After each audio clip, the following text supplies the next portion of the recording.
Hey, what's up? Welcome back to the podcast. It's been a while. I think it's been a couple of weeks now. I think the last episode went up like the last or second last week of the year. So this one will be the first one of 2025. We are back. Took a little break. Wanted to focus on my clients. We just launched our brand new group coaching program. Every one of our clients has been moved to a brand new app, which has been amazing. But of course, with the platform change, it's a lot of kind of like figuring things out and setting it up. And we're excited. We're off to a really good start of the year. People are getting results, whether that's maintaining currently reverse dieting or fat loss, and what that's going to be for you, it'll depend. But in many cases, people will try to lose fat around this time of the year. I also kind of wanted to wait a little bit with this episode because I believe in trying to figure things out by yourself, which is going to be the case for many of you in January. What we see is that in January, many people will actually not start with coaching. They'll usually start off by themselves, or they might join something like a challenge or something. And those are great things, right? I actually want you to try things by yourself too. And then by February, people start to come in. And this is what I've seen over the last 4 years, right? This is going to be year 5. I've seen this happen where people dive in and still will make similar mistakes. The same they did, a year ago, 2 years ago. And for some reason, we think we can get a different outcome by doing the exact same thing. But at some point, we need to be like, hey, okay, cool. So what I'm currently doing clearly isn't working, or I'm not seeing the results I want to see, or maybe I can't stick to it, or I need accountability, or I'm unclear, I feel overwhelmed. I have no idea where to begin, like what changes to make. That's what this episode is for. Whether you want to try this by yourself, or you end up being like, hey, I kind of do need coaching. Like, let's talk about that. Either way, let's start with some of the basics. I'm currently doing a mini cut, which is potentially not your approach, but the basics that I practice in a mini cut will be very similar to, actually the same, to if you do a normal cut of like 10, 12, whatever weeks. Makes sense? First of all, I'm doing this because of my own goals, but I kind of wanted to align it with many of you who are going through fat loss, or at least are trying to lose body fat, so that together we're trying to get you through this, right? We are literally in the same boat. Right now, I'm on low calories, right? Really doubling down on my steps. I'm going to break down the most impactful things that I'm currently doing to make sure that I'm getting the results, right? And now that I mentioned, let me actually pull up in the meantime the data from my personal check-ins, because I'm currently doing check-ins with myself. Got to hold myself accountable. I will say this, right? Because I get coaching just about every year, or at least every other year. I will make sure to invest in a coach myself. I've gotten questions about this where it's like, well, you're a coach, you should know what to do. And that's absolutely true. And guess what? A lot of you listening to this podcast also technically know what to do. You understand macros. You know how things are supposed to work. I can't tell you how many coaches and PTs I have coached as clients, right? We all need accountability. And that's what it comes down to. And what I really like too about coaching is learning from others, right? Everyone's going to have a slightly different coaching style, right? And then by being coached by other people, I see, hey, this is kind of something I like. I like the way they do this. I kind of don't like the way they do this, right? Certain people will give you more tough love, and that will be me, when it's, of course, appropriate. Other people will be more on the, almost like a, hey, let's talk about it kind of thing. I will say, I'm also on that side. So I'm kind of in between, right? And I think I can gauge that pretty well based off of the client, right? But at the end of the day, every coach is different. Every individual as a client is different, right? And it's also about finding the right match, I think. But didn't want to make this conversation about coaching. Right now, I'm doing it by myself. Last year, I had a coach for 8 months, I think it was. This was actually starting in November 23, I believe, October. And then, so maybe we went for 6 or so months. I think that's what it was. And then I continued by myself. That goes for my nutrition. Training, I do follow someone else's program, because also there, I've seen PTs and coaches mess too much with their own training, and even clients too, by the way, right? If you have a basic understanding, great. But we still want to have a structured program and not necessarily just do what we kind of feel like for the day. Makes sense? or change it up too much, or no, we want to be patient, right? You want to have a structured program. You want to stick with it consistently for long periods of time. And I'm saying like at least a few months, then deload and of course reassess. Are we progressing? We can stay with the same program. Are we kind of stalling? Hey, potentially like do a really solid deload and then look for a new block, right? Maybe now we want to focus on chest, maybe arms, maybe, I don't know, glutes, like whatever body part or body muscle group, I should say, you want to focus on for that season. Let's make that the priority. You're still going to train everything, but of course, right, even there, it's a seasonal approach. Bringing it back to nutrition, let's dive into some of the basics.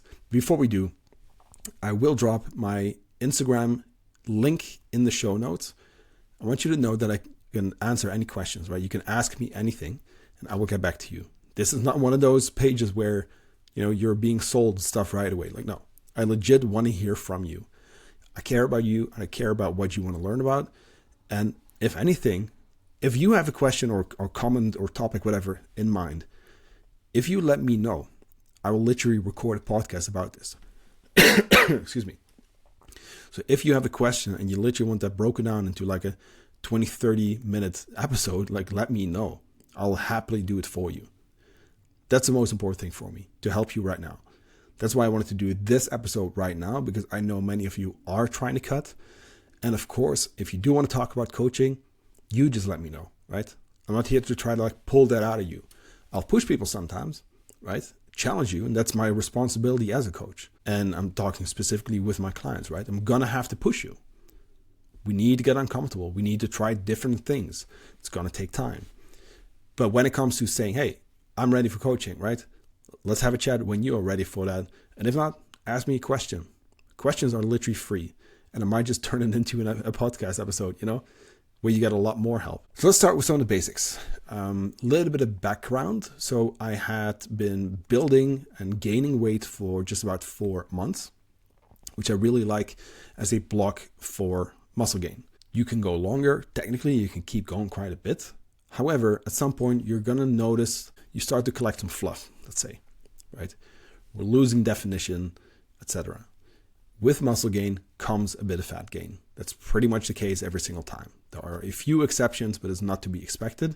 In an actual gaining phase, right? A muscle building phase is going to come with a little bit of gain, which I do believe is a very valuable lesson too, to allow you to even get a little uncomfortable there and see the skill go up consistently over months, very slowly, by the way, because if you go slow, it'll mostly be muscle that you're gaining. But I personally think like this would be a massive lesson for most people, even the people who come in and they're currently overweight and right, or before they start, they're overweight. We get them to lose, let's say 20 kilos. I'm still going to push for a muscle gain phase because of the results, first of all, muscle wise, because it's going to take time to build muscle.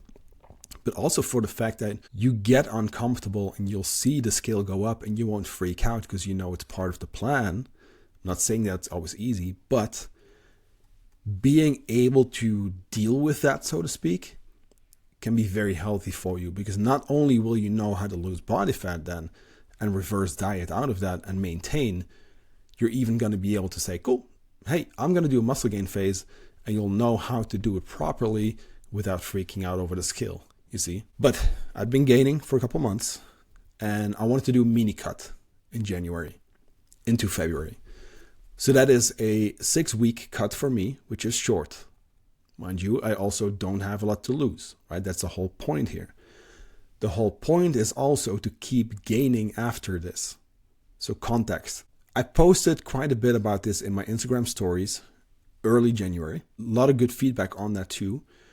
But it's really difficult to give you the full context. And even today, right, there may still be things I skip over. And nutrition is nuanced. It needs to be individual, right? We need to make sure that, hey, is this actually what you should be doing? I'm going to share what I'm currently doing. I will share why and what will and may not apply to you. And then you can just see this as an example. And then you just do with that whatever you want. But I do want you to be educated and smart about your decisions. Make sense? So break down the main changes I've made so far and have stuck to for now. What is it? Week 3. Let me see really quick. So I am currently in, this will be week 4 actually. Sorry about that. So week 4, 3, 4, let's say. Would have to double check. But either way, we're a couple weeks in. Yes, I've done 3 and now in week 4. Sorry about that. Now, that being said, I dropped my calories, which needs to happen. You need to create a calorie deficit in order to lose fat. I increased my protein intake. It's actually very high at the moment, and I'll explain why. I increased my whole food intake to 90% of my calories. I'm lifting weights, and I'm hitting my steps, and I'm not doing any additional cardio. I wanted to make a point of that because a lot of people still think that, hey, we need to do a whole bunch of cardio in order to see the results fat loss wise, and it will help to some extent. However, it's not the main goal. We do cardio to improve our fitness, right? Side note, your body will also get more efficient as for your cardio training. So where, let's say, a certain workout may burn, I don't know, let's for easy math, or example numbers, right? Let's say you would do a specific cardio workout and you burn 100 calories. That's of course going to make an impact. But as you do that same workout, your body will adapt, become more efficient, and you're going to start to burn fewer calories for that same effort. Meaning that you may still think, hey, I'm burning 100 calories. Like, no, it may be 80, maybe 70, 60, right? Now, we don't know those numbers anyway. We don't know how many calories you burn. Fitness trackers are inaccurate based on research, right? Even the newer ones. And that's okay. By the way, if you're watching this, like I'm wearing a Whoop as I'm showing you right now. I'm not hating on fitness trackers either. But it's something to keep in mind. Fitness trackers do seem to be inaccurate as for calories burned. Heart rate and those kind of things, even sleep, they can be pretty accurate, right? Especially if you train, with the Garmins and those kind of things, and the Polars, like they're great for heart rate, zone training as well, right? But it's a different purpose. We're not training to burn calories. Is it going to count? It's going to add up. But what happens is, because you get more efficient, your body adapts. Really, the only solution there is to do more cardio. What are you going to do? Like fucking 2 hours of cardio every day? Of course not. Of course not. So that's why in my specific protocol currently, I'm not doing cardio for that reason. I'm doing my 10,000 steps a day in order to make sure we're moving plenty and we are burning a good amount of calories. Because as we know, general movement throughout the day, right, outside of exercise, accounts for more calories burned than exercise. Exercise on average, just about 5 calories per, not per gram. I have the macros in my head. No, on average, exercise burns about 5% of your total energy expenditure. And non-exercise activities, so general movement, that's anything from fucking drawing to blinking, twitching, right? Talking with your hands, carrying the groceries, like those kind of things. That adds up to just about 15% of your total daily energy expenditure. That's what I want you to focus on. So exercise is only 5%. General movement outside of exercise is 15%. But I'm already getting ahead of myself. Let's start with the first things first. So let me actually pull up my screenshots because I did want to kind of go through what I mentioned here. Okay, starting with the caloric reduction. I dropped my calories by 25%, and that's quite a lot. And that's usually not what I would do with my clients. Again, I'm giving you context here. The reason being is that we don't do a lot of mini cuts. If it's a mini cut, we will go harder, right? That's why we see a 25% reduction in this specific example. It may still be different for you, but I also know that I've been ready to cut because I just spent 4 months eating more than what I technically need, right? That's why you gain weight. You eat more calories than the amount that you burn. That's why there's gain. This is optimal for muscle growth. So I know I've been fueling my metabolism, which means that I'll know that as soon as I go into a cut, I'm going to be responding well, right? This is why we're really big on maintenance phases with our clients, including fat loss clients. I had a conversation yesterday and someone mentioned hey, can we just not do maintenance first? I want to cut now. And I had to tell them no. And as a coach, that's sometimes difficult. And to my fellow PTs and coaches listening, this is something I can relate to, but we need to understand that we have a responsibility to do what's best for the person. And many coaches will be the people pleaser and they'll say, hey, okay, you know what? Yeah, sure. Let's cut right away. But if someone comes in to my program and they're already under eating and we don't see enough protein, we don't see enough of the macros, all three. We don't see things like, for example, whole foods in general, fruits, vegetables, and they've been trying to diet for ages. Of course, we're not going to start with that, We first need to be sure to fuel enough to see how your body responds when you're actually eating enough, where your actual maintenance calories lies, and then we'll take it from there. Not just that, we need to learn how to track, how to hit targets, actually build habits, and once that's done, then we will dive in. Make sense? So context. Maybe you're not ready, and then don't start with a cut right away, right? It's just not the right thing to do. You could do it if you've been at maintenance, right? And it's going to depend as well. There are exceptions to the rule. If someone comes in and they're overweight and there will be a direct health benefit to dropping calories and testing a moderate deficit, we will do that. But it's maybe going to be a 15% deficit, you see? Now, going back to the mini cut. Like I said, we don't do it a lot, with a few exceptions. But that typically comes with a more aggressive cut in calories because it's a very short window. It's kind of like an in and out approach, a sprint, if you will, right? This is not ideal for like a long-term weight loss phase. But if there's a little bit of body fat to cut, why not? Go short, go hard, make it count. We get in, we get the hell out. That's the goal. So that being said, I do this with some of my athlete clients. So for example, one of my Olympic weightlifting clients, when she has a competition coming up and she needs to make her weight class, we'll do a mini cut, right? So that we spend as little time as possible in a calorie deficit. Fuck. I almost hate using the word calorie deficit, because you'll go online, and I see this too, because obviously I'm seeing a lot of fitness stuff, and it's still, right? It's still fucking people trying to copy like Lane Norton, and who I really respect, by the way. I'm not talking shit. But like, he was really big in the beginning on, the calorie deficit, and, also Jordan Side, for example, great resources. Both are great people to follow. They are great. But there's so many people trying to copy that, and all their videos it's like, it literally ends the same way every single time. So, well, as long as you're in a calorie deficit, right? It's not the only thing, right? It's not the only thing. But okay, that's a side rant. Maybe we'll do another episode on that because I can feel myself already getting into that too much. My point being, like, I don't love to talk about this too much, but at the end of the day, it is how it works. You know what I mean? It just gets under my skin to see how people oversimplify it and then make it sound like all you need to do is a calorie deficit, right? Now, there's more to it. There's a lot of habit building, mindset work, preparing your body to actually respond to a calorie deficit, right?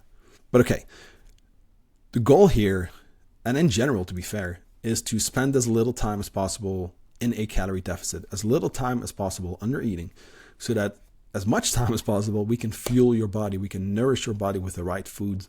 You're going to feel great, not be hungry, have stable energy levels, perform well, build muscle. That's where you want to be most of your calendar year. Also, when you have a big fat loss goal, there may be some exceptions, right? With obese individuals, we can diet a little bit longer, depending on adherence as well, like how well are we sticking with it. But again, there's always exceptions. There's always ifs and buts, and it depends, and gray area, and it needs to be individual, like I said. And that's what makes the podcast in a way a little difficult, because almost every single person listening here will require a different approach. The basics are the same, but things like your macros, your periodization, the things we need to work on mindset-wise, habit-wise, that will be based off of you as a person. And that makes it quite hard to just listen to a podcast and think, that's what I'm going to do. Make sense? So for most people listening, I will not recommend doing a 25 reduction in calories. You could go for maybe 15 or 20. See how your body responds for multiple weeks. Are you dropping between, let's say, 0.5 and 1% per week? That's a great rate, and then you stick with that as long as possible. If things slow down, you do not adjust. You first look at your measurements. Are we still dropping centimeters?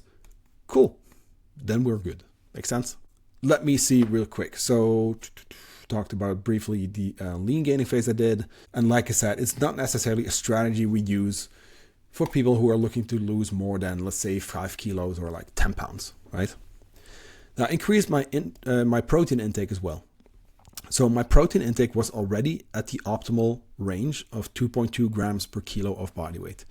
This has been quite the discussion recently because there's a lot of people out there saying that you don't need that much, and that seems to be true. You don't need that much.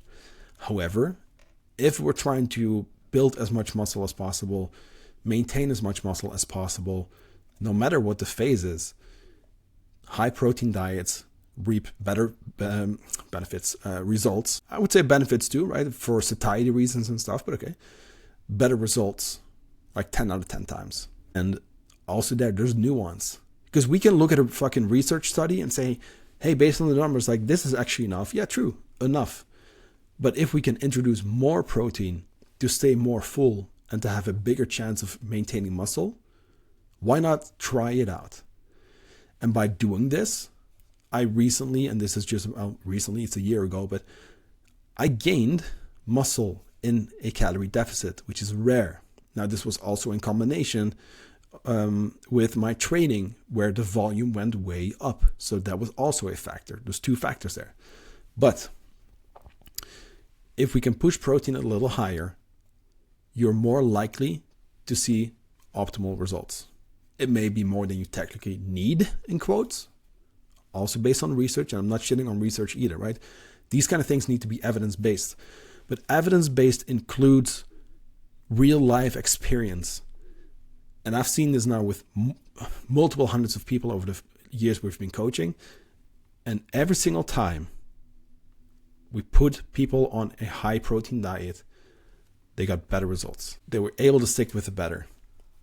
And that's why also for me currently, I bumped up my protein quite high. I'm cutting hard. I'm in a deficit. I'm still training well. And I'm eating protein to maintain muscle, because fat loss is fat loss, not just weight loss, right? If it's just about getting lighter, doesn't fucking matter what you do protein-wise. Doesn't even matter if you train. If we're looking at fat loss and you want to maintain muscle, you actually want to look lean. You want to look defined, toned, shredded, whatever words you choose to use for that, right? Definition. There's muscle to show that you built before. Then it's also just as much about maintaining muscle. Managing hunger, protein is the most satiating macronutrient, meaning it's going to keep you most full compared to carbs and fats. You're going to be hungry in a calorie deficit. So also there, why not just optimize or maximize our chances of success? That goes for adherence especially, but also muscle maintenance. We're still going to be a bit hungry, but we can manage that quite well. And also with the whole foods we'll talk about. Now, that being said, I brought my protein intake up to 240, which is currently 2.6 grams per kilo of body weight. So that would be 1.2 grams per pound of body weight. Like I said, that is high. And typically I don't stay there at maintenance. But right now, again, maximizing my chances. I do well with it. I like it as well. I like this style of eating. So there's no reason not to do it. It's not bad in any way. You know what I mean? And you could even bump it up way more and not store body fat, whatever it is, right? People always think about this. It's like, if you eat more protein, you're going to get fat. No, we don't store protein. Some can be converted into sugar, but it rarely happens. There have been protein overfeeding studies where they fed people like 300-400 grams of protein, and they actually didn't gain body fat. And they were in a calorie surplus, which is quite funny, right? Now, that being said, moving on. So maintaining muscle we talked about, which is the main goal, right? Like I said, last year, I built muscle in my diet. This was also a 4-month diet where I only dropped 3 kilos over the course of 4 months. So just about 6 pounds over the course of 4 months. That's really slow. Most people will get impatient with that. I got impatient with it, and I'm a coach. I know how this stuff works. But I had a coach who held me accountable and who pointed out also for me, because I also get in my own head. I'm also like, hey, the scale's barely moving. But then we looked at the measurements, we looked at the photos, and we could see that I'm dropping body fat while building muscle. I then did a DEXA scan also at the very end, And this actually clearly showed muscle growth, even though I was in a calorie deficit. It is possible, it's just not to be expected, right? But maybe you're lucky. If you want to get a chance of potentially achieving that, especially if you're at the beginning of your journey, go with a good amount of protein. Now, I'm not saying like 2.6, I think is a little much. You're likely going to be well off with 1.8 up to 2.2 grams per kilo of body weight, of your goal weight, let's say. But right, again, like with hundreds of people, I've seen this work best. And 10 out of 10 times, it's the high protein diets that lead to better physiques. People stick with it better too. And if you do want to bring it up, try it out. See how you do. If it's too much for you, cool, bring it down. Right? Play around with this. But usually for most people, 1.8 up to 2.2 grams per kilo of body weight will do the trick. Whole foods. You got to eat your whole foods anyway. Whether you're gaining muscle, maintaining, or losing fat, or reverse dieting. Typically, we recommend an 80-20 ratio, so 80% whole foods. So 80% of your calories come from whole foods or minimally processed foods, and then 20% anything else. Any of the fun stuff. In a cut, however, whether it's a mini cut or just a normal cut, I like a 90-10 ratio, so 90% of your calories come from whole or minimally processed foods, and then 10% comes from anything else, the fun stuff, let's say. Biggest mistake I see people make is that they just simply drop their overall intake of the foods they're already eating. But that's wrong. Yes, you do achieve a calorie deficit that way, but what you want to do is you want to swap certain foods so that you can lower calories but increase the food volume. Make sense? The caloric intake that you're getting in is less, but the actual mass of food, right? What's on your plate in volume is bigger. That's the goal. Lower calorie foods, lots of fruits and vegetables, go for your whole foods. And during this period, let's maybe not have too much fun stuff. In fucking 2024, 25, like, I feel like we're getting soft. You know what I mean? That's a whole other discussion too. This could be a whole rant, but I feel like we're getting soft. We can't use the word restriction anymore. But guess what? A calorie deficit literally means we're restricting calories. That's how it works by nature. I do get it. I'm not saying overly restrictive dieting where it's a very few specific, right? Low calories, and no, that's not what I mean. But there's some type of trade-off that needs to be made in the short term for you to get that fat loss result. And if that means for the time being, maybe cutting out alcohol completely, maybe dropping your intake at least, cutting out processed foods, or at least most of them, by focusing on, and this is the trick, right? By focusing on increasing your whole food intake, then why not? It's really just a season of life, a couple of weeks, couple of months. Once that's done, you go to maintenance, there's so much room for this stuff. And I'm not saying we're still going to go over that 20%. I want you to focus on the 80%, right? Which automatically kind of regulates the rest. But there will be more room because as your caloric intake increases, also the 20% increases. So you can be way flexible. But if you want to get the most out of your cut, your fat loss phase, why not go hard on the whole foods and just fill yourself up with more micronutrient-dense, fiber-rich foods? Because let's not forget either that as you lower calories, there's fewer macros coming in, of course, but also micros, micronutrients, vitamins, minerals. So to avoid deficiencies, one tactic I do think is great is just having more fruits and vegetables, etc. And if you really want to make sure, maybe consider a multivitamin, but that may not even be necessary for most people, especially if you cut for a short period of time. Now, of course, fiber, we want to keep in a good spot for digestion and overall health. Let me see real quick. I think I touched on most points here, but go big on the whole foods, go big on the minimally processed foods, and then keep in mind, like that's always your focus. I briefly touched on the 20%, the 10% that can go to everything that you would like, that your heart desires, right? And it could be chocolate, it could be whatever. But just be smart about that and know that it's worth sometimes sacrificing certain things in the short term to get the long-term outcome, to then eventually be able to get maximum results, go back to maintenance and really feel like, hey, I really gave him my everything. Now we can be more flexible. Make sense? Restriction. I don't like focusing on restriction. I'm not saying, hey, these weeks you are not going to eat sugar. You are not going to drink alcohol. No. But I bring the client in on this and then we come up with a good goal. Make sense? I had many people these days cut out alcohol completely. because it was simply something they wanted to try. Not because I said, hey, it's going to be better for you to cut out alcohol. No, people are getting interested in it. They don't, that I don't drink, and they just want to give it a shot. And they notice they feel way better. And in a cut, it only makes sense. It's empty calories. It's a lot of calories from alcohol, 7 calories per gram, right? So also there, right? Let's make sure we get a little bit more, mindful of our overall intake and just be smart here. Because fat loss is just a short season of life. Now next, I am lifting weights 6 times a week, which is on the higher end. And almost all of 2024, it was 5 times. I only changed this maybe by now, I think it's 6 weeks. This is my 6th week in the workout program that I'm doing. So far, so good. I'm recovering well, but check this out too. When I'm saying 6 times a week, 2 of those days is just chest. 2 of those days is just triceps. And then the other 2 days, it's basically the rest. This is a program that's focused on chest and triceps, obviously. There's a lot more volume there. And then the rest that I'm training, the other muscle groups, is more like a maintenance level to where like we're not looking at any gain or whatever, just to kind of keeping that, right? But it's a chest and triceps focused program with a lot of volume there. So 4 out of my 6 workouts per week, I leave the gym thinking, hey, that was a quick workout. Like, I want to do more, right? I could do more. I don't. But I want you to know that 6 times a week can be okay if your schedule allows for it, which for me it currently does. If you can recover from it, which currently I am. And if the program is structured in a way so that your muscle groups are still recovering well, makes sense? Because at the end of the day, like, you do want to make sure you actually recover from this stuff. Will I stay at 6 times a week? Probably not. I think I'm going to go to 5. But I set the goal of sticking with this program for 12 weeks. So I'm doing 6 weeks now, or 8. I would have to double check.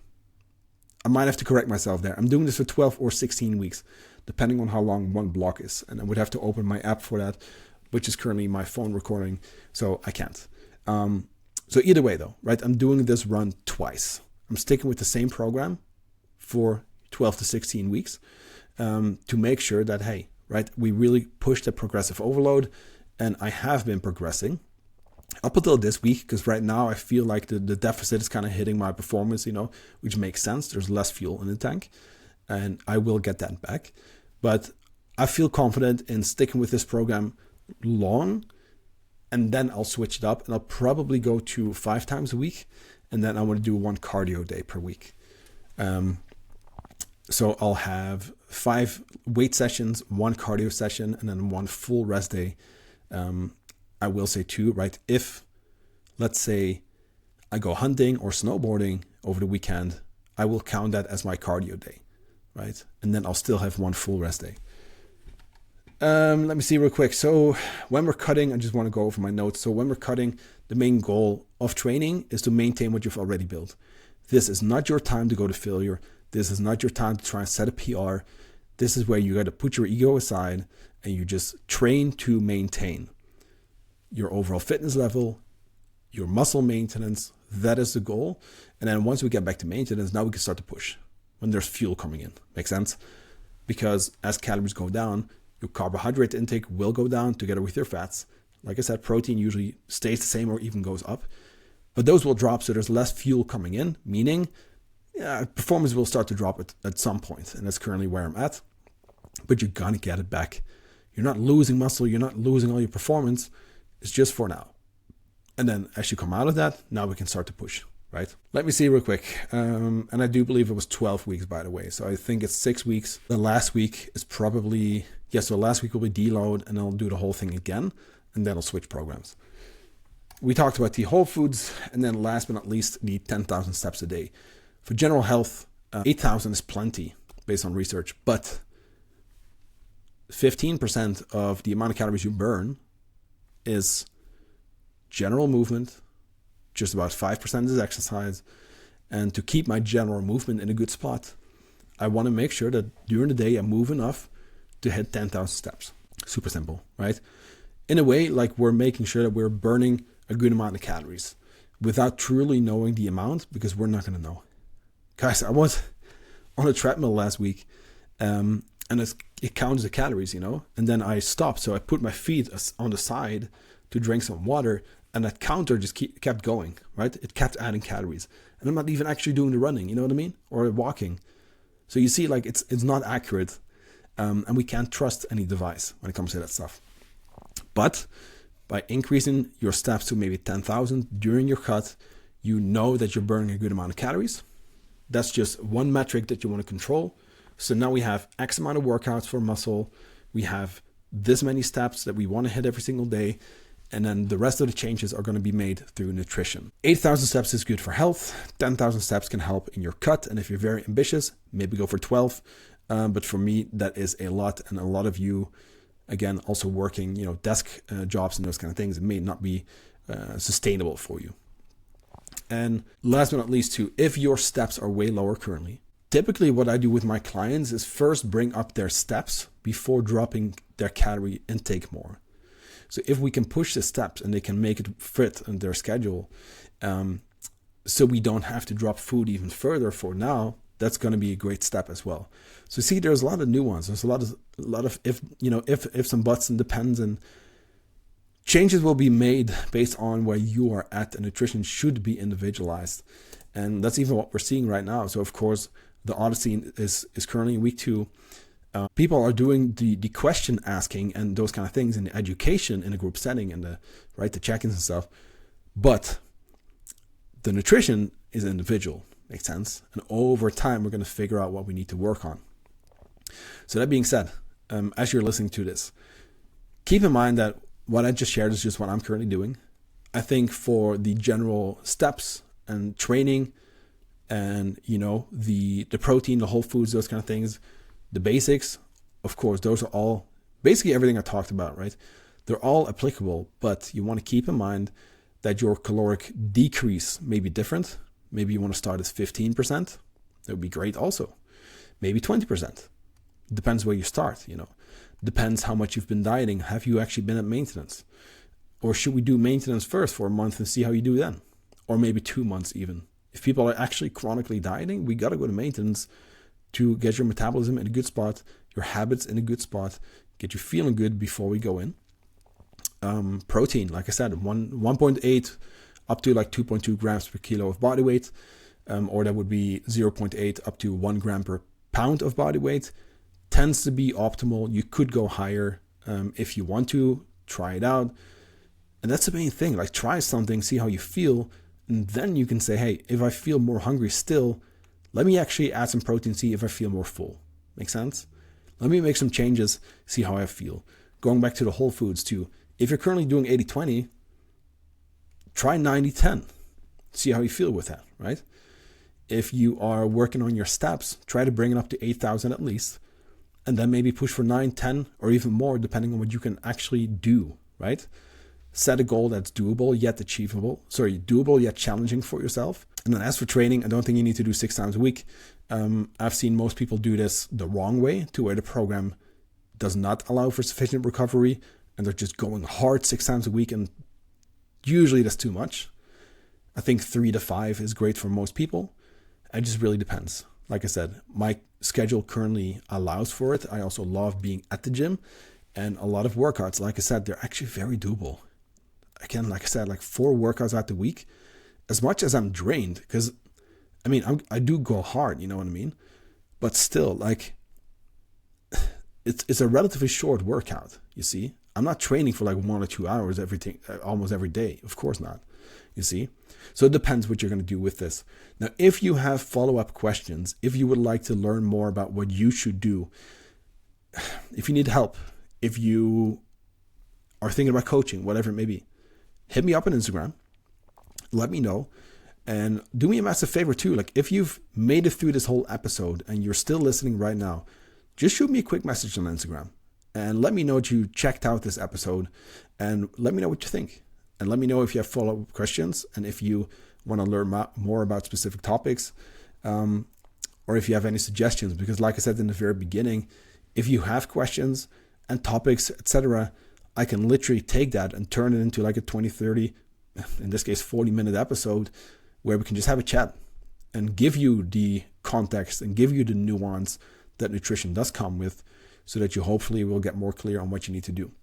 So thanks again for listening for the first episode of 2025. I'll talk to you again next week. Have a great week.